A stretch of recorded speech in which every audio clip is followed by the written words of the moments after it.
Hello friends, welcome in NEET PG 2024। आज का जो मेरा सेशन है, इसमें हम जो स्टूडेंट जिनका रैंक 1000 से 1 लाख के बीच है, व्हाट आर द ऑप्शंस, उनके लिए क्या ऑप्शंस हैं, उन्हें क्या करना चाहिए।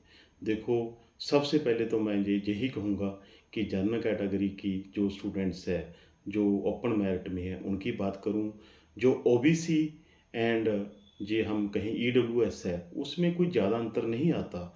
जो हम अगर क्लिनिकल सीट्स की हम जो गवर्नमेंट में बात करें, उसके बाद जो एससी एंड एसटी कैटेगरी में काफ़ी ज़्यादा अंतर आ जाता है। पीडब्ल्यूडी में तो सब सीट्स मिली ही जाती है, मोस्टली काफ़ी डाउन में हट जाती है। उसके बाद जो एनआरआई कोटा है, उसमें अगर किसी को नहीं मिलती, वो एनआरआई कोटे में एडजस्ट 100% हो जाते हैं। सबसे पहले मैं वो स्टूडेंट्स की बात करूं जिनका रैंक विद इन 5000 है, जहाँ जिनका रैंक विद इन 10,000 है। देखो, जो 5000 के बीच में स्टूडेंट्स हैं, वो रेडियो और डरमा उन्हें गवर्नमेंट सीट चाहे ऑल इंडिया कोटा हो चाहे स्टेट में मिल जाएगी, परंतु गुड कॉलेज आपको हो सकता है ना मिले।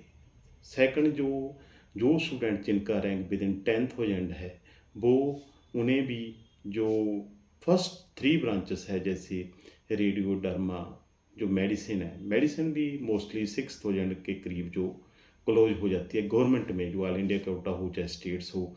उसमें जो 10,000 में आपको पीड्स जैसी ब्रांच जो मिल पाएगी, ऑप्सकैनी मिल जाएगी। परंतु अगर थोड़ा मोटा आप फ्लैक्चुएट कर सकते हैं, डीएनबी में जा सकते हैं, स्टाइपेंड अच्छा है, फीस कम है, ठीक है। डीएनबी की जो अब जो उनका पास परसेंटेज भी बढ़ने लगी है। नेक्स्ट, जो वो स्टूडेंट्स जिनका रैंक 15,000 के बीच है, जहाँ 20,000 के बीच है, वो भी गवर्नमेंट सीट्स के लिए जो सेफ हैं। परंतु उन्हें जो फर्स्ट जो है, जैसे रेडियो डर्मा, मेडिसिन, पीड्स जैसी नहीं मिलती, चाहे रेस्पिरेटरी मेडिसिन वो नहीं मिल पाती। उन्हें जो ऑप्सगानी, गैनी, ऑर्थो, जैसे हम कहें सर्जरी, ये सभी ब्रांचेस उन्हें बहुत ईजिली, साइकेट्री ये ईजिली मिल जाती है। जो 20,000 के बीच है, चाहे वो एमडी और एमएस में जाएं, चाहे वो जो आप डीएनबी में जाएं, जहाँ पर वो उनके लिए ऑप्शंस है, दोनों ही अच्छे हैं। कोई मतलब कि अगर आप गुड कॉलेज, आपका जितना अच्छा रैंक होगा उतना ही आपको गुड कॉलेज मिलने के चांसेस होंगे। वो स्टूडेंट्स की यही हो मैसेज आते हैं। फिर मैं यही कहूँगा, वो स्टूडेंट्स जिनका रैंक जो 25,000 के बीच है, 20 से 25 है, वो भी जैसे ऑप्था ईएनटी जैसी ब्रांच उन्हें मिल जाती है, एंथीसिया ले सकते हैं। परंतु जब वो स्टूडेंट्स जिनका रैंक 25,000 से 30 के बीच है, जहाँ उनकी वही पोजीशन हो जाती है जो 40,000 वाला है या 35,000 वाला है, फिर तो 35 तक मैक्सिमम जो डीएनबी में एंथीसिया मिलता है, जहाँ 50,000 तक पैथो मिलती है, वो भी लास्ट राउंड्स में मिलती है। यही जो बात है, इसीलिए जो क्लिनिकल सीट्स चाहते हैं स्टूडेंट्स, एंड क्लिनिकल सीट्स आपको 25,000 तक ही मिलेगी, जैसे कि ऑफ्था ईएनटी मिलेगी। उसके बाद आपको पैरा जो क्लिनिकल सीट्स हैं, उसके बाद फिर आप पैथो में 50,000 तक जा सकते हैं। नहीं तो फिर आपको जो 25,000 के जिनका रैंक ज़्यादा है, जो क्लिनिकल ब्रांच चाहते हैं, मोस्टली उन्हें प्राइवेट में जाना पड़ता है। मैं यही कहूँगा, जो कर्नाटका स्टेट है उसमें सबसे कम फीस है, परंतु वहाँ भी जो बजट है 40 के करीब पड़ जाता है, 40-50 के करीब पड़ जाता है।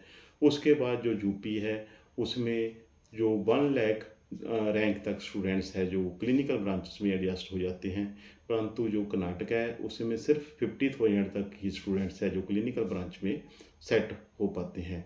इसीलिए कर्नाटका में जो डॉक्यूमेंटेशन है वो पहले होती है।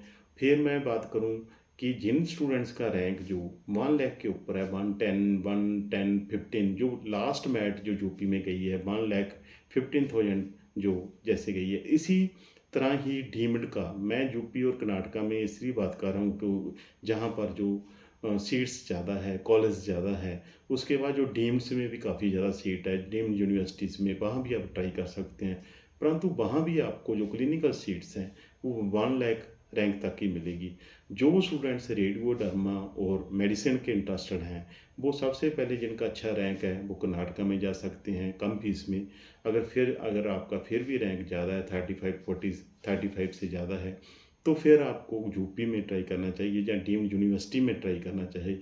वहाँ आपको 60-70 तक आपको ये ब्रांचेस मिल सकती है। उसके बाद ये 1 लाख के ऊपर जो रैंक है, जो क्लिनिकल ब्रांच चाहते हैं, जो एनआरआई के लिए एलिजिबल हैं, उन स्टूडेंट्स को एनआरआई में ट्राई करना चाहिए। एनआरआई में आपको डीम्ड में भी और जो all India open private college है जहाँ सीट्स हैं एनआरआई की, वहाँ भी आप इजीली एडजस्ट हो जाएंगे। आपको सभी जो अच्छी क्लिनिकल सीट्स मिल सकेगी।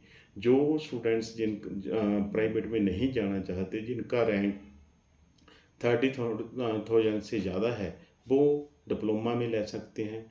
परंतु जो डिप्लोमा में भी 1 लाख रैंक तक डिप्लोमे मिल जाते हैं। परंतु जैसे जी हम बात करें भी रेडियो में डिप्लोमा लेना है, वो फिर भी 15,000 तक ही ख़त्म हो जाएगा। 12 या 13 जो अच्छे जो डिप्लोमे हैं वो 15,000 तक वो रैंक तक ख़त्म हो जाते हैं, मोस्टली 15-20 रैंक तक। जो नेक्स्ट जो 1 लाख के ऊपर जिनका रैंक है या जिनका प्राइवेट में नहीं जाना चाहते, नॉन क्लिनिकल भी अच्छा है। नॉन क्लिनिकल सभी क्वालिफाइंग बच्चों को मिल जाता है, परंतु कुछ का जो मैंने पहले वीडियोस भी डाल दिया, उसमें आप देख सकते हैं कि आप कहाँ एडजस्ट हो सकते हैं। इसी तरह मैं यही कहूँगा कि जैसे बहुत सारे स्टूडेंट्स के यही मैसेज आते हैं जिनका रैंक जैसे हम देखें भी 3000 भी है, वो भी कन्फ्यूज है। जिसका रैंक 1000 है वो भी कन्फ्यूज है, सर मेरा 500 क्यों नहीं आया, मुझे देखो अच्छा कॉलेज ये दिल्ली वाला नहीं मिलना, मुझे ये कॉलेज नहीं मिलना। किसी को तो स्पेसिफिक कॉलेज की पड़ी है प्लस ब्रांच की पड़ी है। और कुछ ऐसे स्टूडेंट्स भी देखे जिनका रैंक विद इन 5000 है, परंतु फिर भी वो प्राइवेट सीट में जाना चाहते हैं क्योंकि हमें अच्छा कॉलेज रेडियो का नहीं मिल रहा। ऐसी जैसे सिस्टम चलता है। मैं यही सभी स्टूडेंट्स को यही कहूँगा कि आप जहाँ एडजस्ट हो रहे हैं, गवर्नमेंट में हो रहे हैं, तो गवर्नमेंट में ही ज़रूर जाना चाहिए। और मेरी वीडियोस को मैक्सिमम शेयर करना, लाइक करना, सब्सक्राइब करना।